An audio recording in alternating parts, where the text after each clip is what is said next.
pandangannya Mbak David, Iya. mungkin sebelum ke Makassar, ih orang Makassar itu kalau ngomong agak Iya iya. gini, orang ini kalau ngomong kayak gini agak kasar Iya tanda iya kutip. iya. Itu ada perubahan atau kayak gimana tuh Mbak David melihatnya?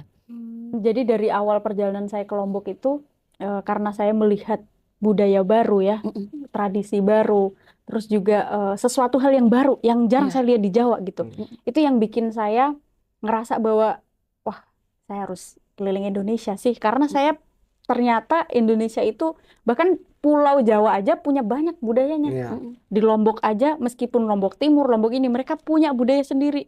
Terus juga di Sulawesi, wah itu juga banyak banget kan. Itu yang bikin saya sadar bahwa wah Indonesia tuh punya banyak kekayaan. Selain budaya, saya juga suka sih. Saya pernah juga tidur di rumah warga, jadi nggak tahu pokoknya semesta menghendaki saya untuk istirahat di rumah Akhirnya harus mereka. di situ, bukan di penginapan Iya. gitu ya. Mungkin gak ada penginapan pada waktu itu kan. Jadi ada aja orang baik gitu yang menawarkan "Ih, istirahat di sini saja gitu. Jadi orang-orangnya tuh budaya itu tadi ya, orang-orang itu sangat baik, Iya. alamnya Indonesia. Memang. Dan saya kalau bikin konten saya selalu bilang gini, teman-teman sampah gitu, sampah itu jangan. Penting. Jadi tinggalkan aja jejak kalian, kenangan aja, jangan ninggalin sampah gitu. Karena Betul.